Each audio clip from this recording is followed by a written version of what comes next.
Welcome back to the latest episode of the In-Basin Observations podcast. I'm Bill Austin, and we're coming to you from the Thrive Energy Conference. Today, our guest is Cody Sutton from Guide Energy Services, or Solutions. Solutions. I messed it up on the questions, too. And we have it written down as services, so Guide Energy Solutions. Cody, thanks for joining us. We've tried to do this a couple times, and now we finally got you here.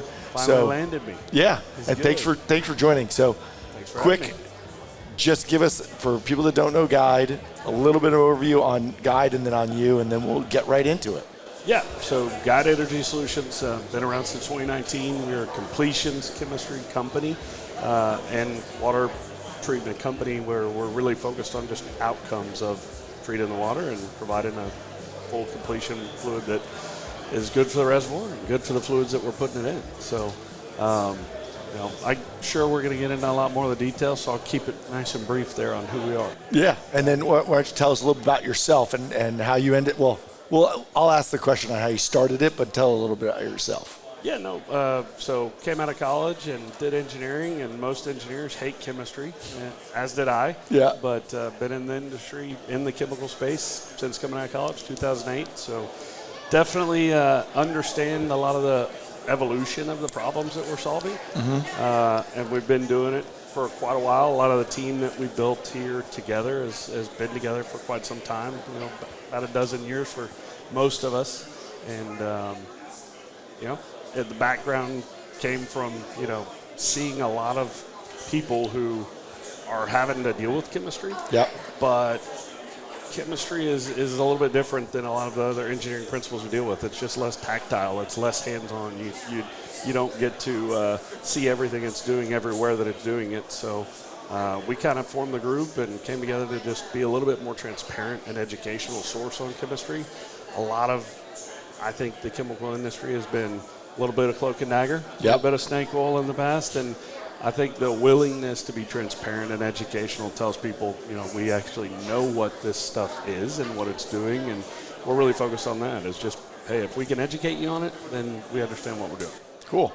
Well, we got introduced to you guys really through Glenn Fredenberg, and so I don't see him here. I kind of thought we'd see him here, but he's running around. He's running around, and he's obviously, I hope, a great asset to you guys, but he's been a great friend to the DEP team. Oh, yeah, absolutely. So he's pulled us in tight. Yeah, it's great. We love him. So you hit on it a little bit, but why don't you talk a little bit more about why you formed Guide and what you were seeing. You talked a little bit about chemistry can be a bit of the black box for your customers, but why you guys went out and formed Guide and where you saw yourself kind of playing when you did this back in 19. Yeah, it does go a little bit back to transparency. I do think that there was a lack of that and a willingness on our part to provide that. But the complexity of the problems at the time that we came out kind of paired with what we were wanting to do. A lot of people, you got a $8-10 million frac job, and chemistry was one of the last line items on most of those jobs. Yep. And it was treated like a line item. Yep. And the reality is, it is 1 to 2% of the completion cost of that whole job, but it's 100%, what is going to drive that interaction of the fluid you're pumping with the rock. Yep. So we saw it as a time to get out, to be a little bit more focused on giving people transparency to performance, because what we saw with a lot of the transactional type of relationships is people were, paying for a skinny pill and staying fat, right? They were buying the chemistry and buying the products, and they weren't focused on the outcomes. Right. And I think what we wanted to fit the gap was, hey, we're going to be really focused on you're getting the result of the chemistry, not focused on the chemistry. And so we really start with understanding those production KPIs of the customers and making sure that we're giving them the right medicine to get the right outcome. Yeah, so now that's from when you started, so that's 1920 world. It's a very different world today. We'll do the macro thing as well through this, but how do you see your world on the chemistry side in 2026? And we'll do completions as well, but let's start chemistry in 26, and then let's talk about the completions market overall.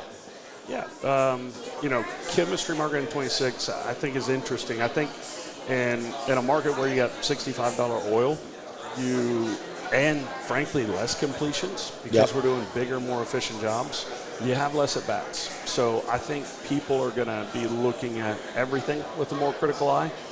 In the chemistry space, I think that favors people like us who show our homework, for a lack of a better term, and I think that the more critical decisions are being made, the more people who truly partner with the operator on the outcomes are going to thrive. So it's going to be, I think these type markets are great markets for us to have a little bit more intentional eyes on projects, and they're making sure they're getting what they're paying for.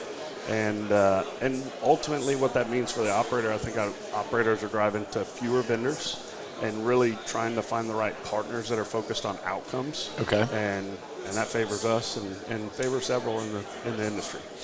Yeah, so we were talking about this a little bit before, and I know that you talked about a little $65 oil or thereabouts. Yeah. You look at there's a lot of cost pressures in terms of both the operator and the service provider. For you guys, do you view that? You've said this to me before. Like, you view it as an opportunity, right? I mean, talk a little bit about that. How you see that as an opportunity, especially as someone who's transparent in that market. Yeah, I mean, great opportunity, and it's a great opportunity for people on both sides of the aisle to learn. Like, when we can understand the pressures that the operators have at this price environment, we get a little more transparency into what really matters to them. And so when you're focused on what is that incremental BOE, you have to understand, okay, let's say it's $60, $65, but only about 30 to 40 of that incremental barrel is going in their pocket. So you really have to gauge that treatment and that solution that you're trying to bring that incremental barrel out with and say, okay, well, if it costs $3 for that incremental barrel and you're getting 30 or 40, it's a pretty good return. It's 10 that's to right. 1. But it's just putting into that perspective of what is the applied cost, not the cost per gallon. It's again goes back to what are we trying to achieve with what we're putting in, and make sure we can measure what we want in the difference out. So and as you go on a sales call with that, how we talked about 19, how has that changed? When you start talking about that, I mean, like the line item at that point is different than it is today. Oh yeah, line item's definitely different, and job sizes are bigger, so everything that's going in those jobs is more critical. So the evolution of it over time, I think people are doing a better job today, I believe, than 7 or 8 years ago, where the silos of the decisions in that process were a little more siloed. And I think one thing that we are seeing and we want to continue to encourage is getting, from the very beginning, when you're getting that produced water and that water source, whatever it is, might be fresh and produced and mixed, getting all the way back to the water treatment team, because those decisions they're making are impacting the completions, and it's going to impact production and impact everything about that IP30, IP90 that they're going to be focused on, right? So that you hit it, and that was where I was going next, produced water. It's a huge deal. Only going up, just use the Permian just as the example. It's only increasing. Your role in that, how do you guys play? How do you help that situation? Because that is, hey, you're not just putting the chemical in. You got to deal with it. Oh yeah. So we stepped in that space in February of last year. And so squarely put ourselves in a position where, with completion fluids, we're constantly seeing the dynamic changes of the water and the sourcing of the water, and that water variability during a job has an impact on completion chemistry for sure. So we wanted to get a step ahead and say, what can we do to water treatment in this variable water that's coming at us to smooth some of that out to where it has less of an impact on completion chemistry, because you don't want that LOE creep up. And so if we can take care of the water, get more consistency there, traditionally it's lowering our completion AFE because we're able to pump less chemistry to overcome that change. But more produced water is going to happen, and you got to make sure how you're treating it for reuse is one thing. But you also got to make sure how you're treating it to ensure stable and predictable injection in SWDs is another. Right. I was about to say, like, that, again, higher. There's got to be a lot more variability with that water now. you're trying to make sure that you decrease that variability. How does that conversation go with your customer, the operator, where you're just like, oh, I got to do a little bit here and there? How does that work? Absolutely. And normally, it's gonna start in a lot of instances with where is the water coming for this job, and that's changing. Right. When do you guys even know that? Hopefully about a week before the job. Right. And most people, they're planning well in advance of that, but it can change, and that's the dynamic of it. It's, hey, we think we're going to be 50% produced, 50% fresh, and we end up needing to get rid of a little more of that produced water, so we go 70% produced. And just understanding and getting the baseline of every single water that's coming in, we might have 4 or 5 SWDs feeding a frac job. And understanding each of those fingerprints on their water lets us test for the compatibility at all those different ratios. So we're going to try to look at what is the best way to treat that. Is it treating each of those individual water sources on the way to us, further back, or is it letting some of those combine because there's not a scaling tendency that's bad, and treating it as a whole because sometimes that's cheaper. And we'll test both ways, and that's where having a little time to do the testing and then being able to do the testing in the field continuously. When we're in the field, we got a trailer, we got a whole lab set up out there, and the guys are continuing to test because the water's still changing as it's coming to us. And so what is good water for you in that situation? I mean, optimal, when you say when a customer says, hey, this is what you're getting versus what do you want, in that situation? Well, and a lot of people, different people have different KPIs for different reasons, right? So, the number one thing is you got to control bacterial growth, and a lot of that starts with what solids are in the water. Because solids are going to be a nice breeding ground for some of that bacteria, and then what has happened in that water before it got to us. So a lot of the water that we're getting is through a lot of infrastructure, especially in the Permian, where it's going through different treatments with different things, and it's going to have residuals in there that are just the outcome of the chemistry used. So good water, and a lot of times is low in solids. We got a control on the iron, which is a prevalent corrosive issue for us as the industry. Under 5 on the iron and under 100 ATP on the bacteria, and those KPIs are always moving for different people. So, what are some of the big issues? Iron, scaling. How do you think about that? I think you hit number 1 and 2. So produced water is quite corrosive. And so iron's going to always be a prevalent issue for us. And if you're not taking care of that as the solid, then you're going to have corrosive issues on all the equipment that we're using to pump all this water and send down hole. But you're also going to have a breeding ground to make iron sulfide, and hydrogen sulfide like to go hand in hand in these wells. Jeez, it just seems like it is like a chemistry experiment at all times. It's always, and it's always changing. And so what we think is, the dynamics of that weren't being paired nicely with dynamics of treatment. So we try to bring a little bit more dynamic and agile treatment process that can change during the well. But iron is prevalent, and the number 2 issue, which I think is going to continue to be a prevalent issue, is scaling. So with different waters being mixed that have different things in them, testing for compatibility is one of the most important things you can do to make sure you're not creating an issue for yourself with this water we're using and the water that's in the reservoir. And so that compatibility of, hey, we're going to 4 different landing zones, but let's check all 4 for this pad and make sure this water and that water get along, and we can prevent the scaling issue. So those conversations, you guys are going back, back to that kind of line item piece of it. It sounds like you guys are having much more fulsome discussions with customers than maybe back in the 18, where they were just basically like, hey, give me XYZ chemistry, whatever, I'll make it work and go from there. You guys, it sounds like you're having these more deeper discussions, and then again, it helps you guys on the economic decision as to how to play there. Oh, absolutely. I think some of that is, in an environment where the operators want less variability, they're also looking for that across their supply chain, right? And so they're picking less partners who are focused on those outcomes. Well, that leads to this engagement changes. It goes from what's your product and what's your price per gallon to here's the problem we're solving. And for us, I think the operators have been better and better every year at saying, oh, here's the problem. Here's Right. the problem as we see it.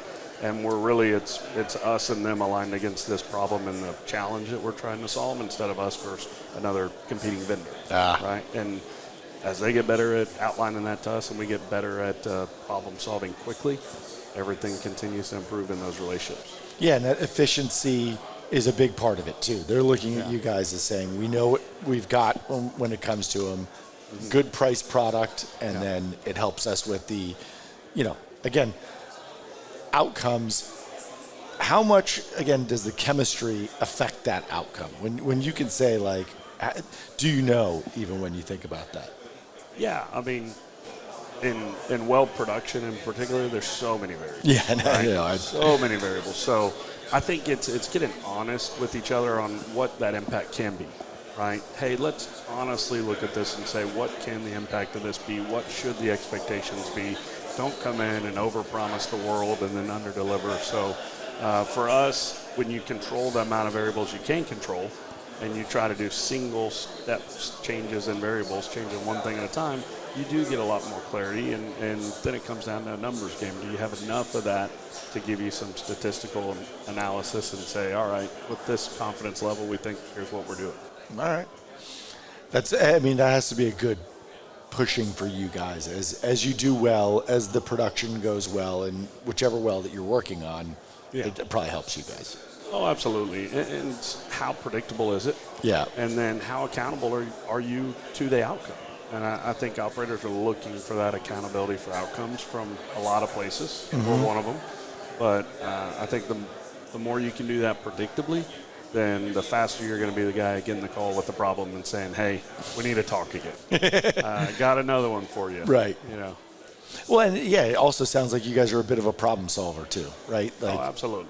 And that's the position we want to be in. We want to be aligning with our clients and customers against these problems and understand that, as an industry, if we're not innovating to solve the problem differently, because there's a lot of ways to skin the cat. Yeah. Right? But we got to start looking at it through the lens of, okay, what's the way that one is fast, because no one wants to hang on a problem. Yeah. Time kills deals, right? Yeah. But two, it's also done at the lowest incremental barrel cost. Like, you got to be cost efficient in everything that we're doing in this environment. I think everyone's doing a good job of that, because capital discipline is not something that's going away. It is here, and it's a permanent part of the process. So I'm not going to go deep on the capital discipline. I think that's the efficiencies thing. That's everyone talking about how they're spending their money on wells, and I think you guys are a big part of that. Oh, yeah. Let's kind of shift a little bit. We talked about chemistry or chemicals. Why don't you talk completions activity for 26, kind of how you think of the everything kind of going from here. We can go on the deeper macro stuff, but let's leave some of the geopolitical things out of it. Just North America land completions activity, how are you thinking about the world in 26? Yeah, we see it flat to moderately down from where we're at today. And we should, I think, expect that through November. I'll leave politics aside, but there's a reason that I think we should expect it to be there till in November. And with that comes the pressure of, okay, if we're doing less of these completions, everyone's going to really have intentionality about doing them well. Yep. And you're going to see, continued pressure on efficiency from the all services aspect.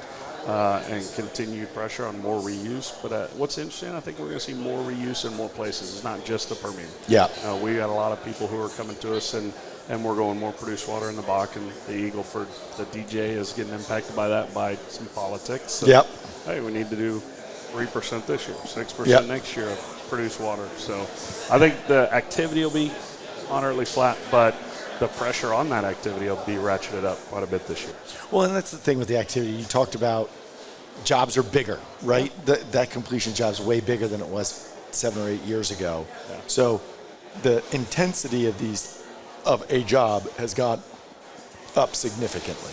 Oh, yeah, and the pressure on the drilling rig to be efficient, and the pressure on the frac service fleet to be efficient, right? So if you're doing work today, it's because you're pretty good at doing work. And even though we have far less drilling rigs, we're still drilling more lateral feet, and we're still growing production in which some is of these crazy. areas It's that are, amazing. It's amazing. you know, many dozens of fleets less, and we're still growing production. So, Well, and that's the amazing thing about it as I think about that service or activity in terms of all the old KPIs has gone down significantly. Oh, yeah. However, production increases are still happening. Yeah. There are still bigger frac jobs than there ever been, but it looks like not as much is happening from the untrained eye. As you guys think about a flat to down world, how does you still have these bigger jobs? We're still doing all this stuff with produced water, which is very different than it was 5 years ago. How do you kind of keep navigating that and maybe even taking market share for yourself? Yeah. We've been fortunate to keep taking market share through the declining or less numbered market. But again, the activity and the size of those activities is still very large. For us, again, I think the more accountable you are to outcomes, the more you're rewarded in this market, and that's been part of why we've been rewarded with more and more work. Yep.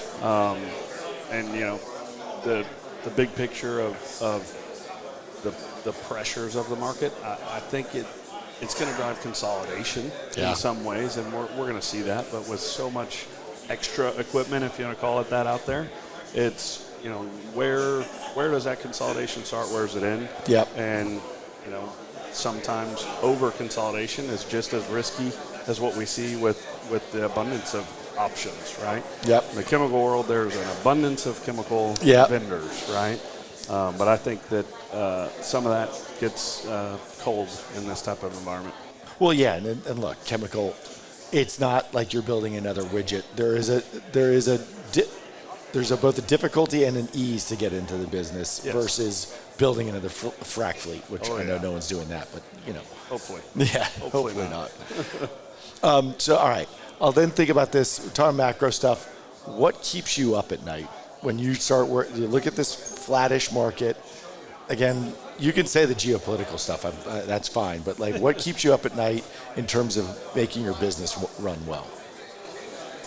You know, for us, not a lot of things are keeping me up at night in a negative way. It's more keeping me up at night in a positive way. Mm-hmm. And you know, some of the fun things that are tools we have today we didn't have 5-6 years ago is revolving around AI. Yep. And you know, the complexity of some of the models and the agents that we're building, it really allows you to get this interactive problem solving that's not just you and the team. And so we've got team members who, you know, we're normally on those late night calls, and now we're each, you know, typing it into a system and an agent and getting our dialogue and coming back in the morning, and we've got 10 new ideas the next morning.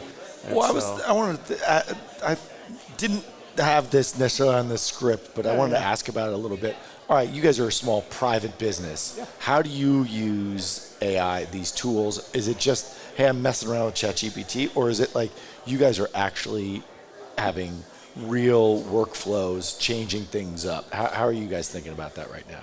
Yeah, we kept that cat pretty tight in the bag for last year, but we went to a Microsoft Enterprise platform to really enable data connectivity and data architecture for this. Okay. So it's been a better part of about a year in the making for us, where we've really leaned into it.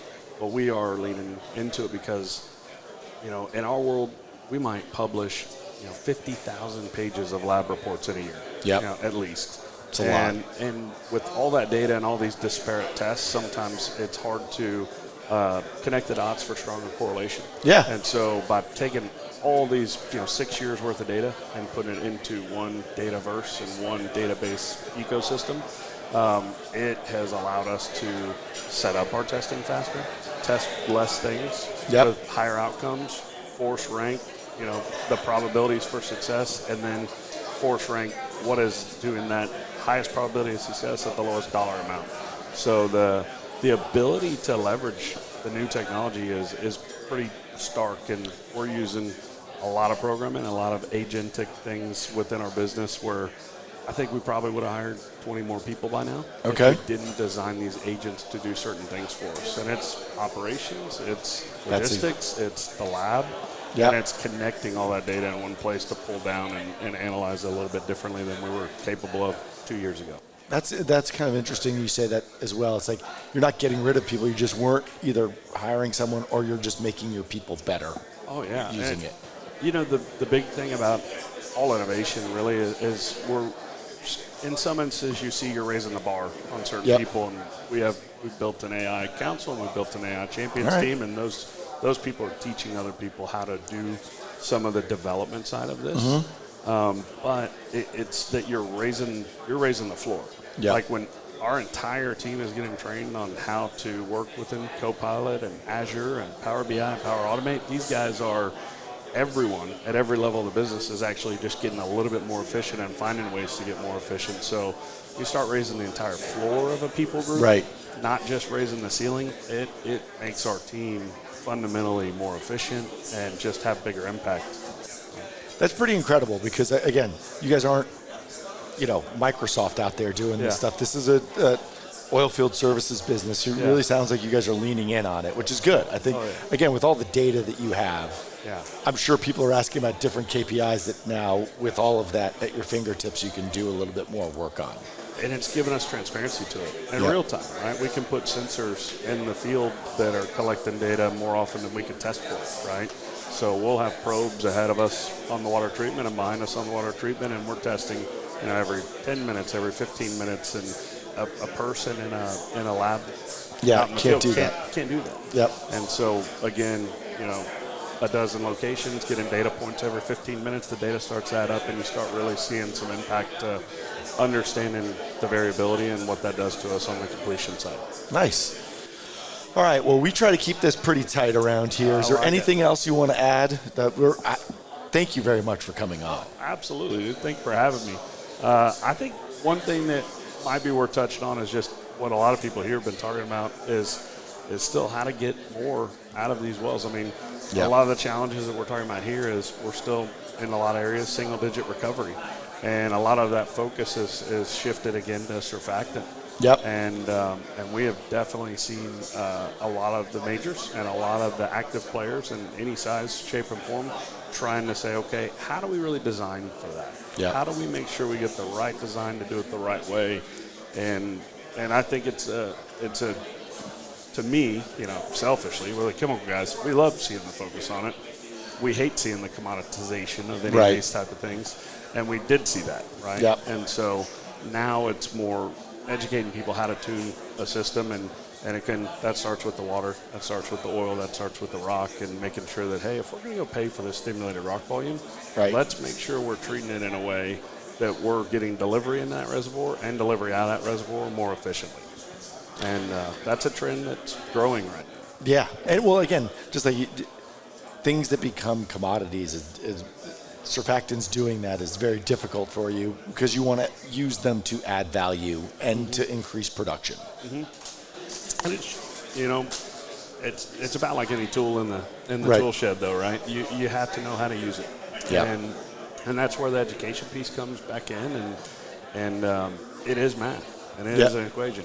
And if you try using the same thing for many different applications, you're not going to get the results you want. Right. So being able to tune the system to what you need, where you need it, and being able to keep up with that operationally and say, look, we can give you 3 different products in this one region, and this is going to be great for this area, and this is good for this, and give them the right tool to make the job a little bit easier and more efficient. Nice. Yeah, I mean, again, all that data will eventually help you out. And in terms of showing, again, 3 different products, how each one will work, hopefully for their problem. Oh, absolutely. And the data's there. I mean, we've got 6 years of it here, but we invented a lot of these things before we got here. Yeah. And the amount of information that you can learn from historically to get you a little bit better predictability in the future. It's there, and now with technology, we're getting better and better at hitting the mark. Nice. Yeah. Well, we'll try to leave it there, but Cody, thank you very much for joining us, and thanks everyone for listening. I think we'll release this at some point. It'll be good, but thanks a lot. Sounds good. Thank you. All right. Good to see you, bud.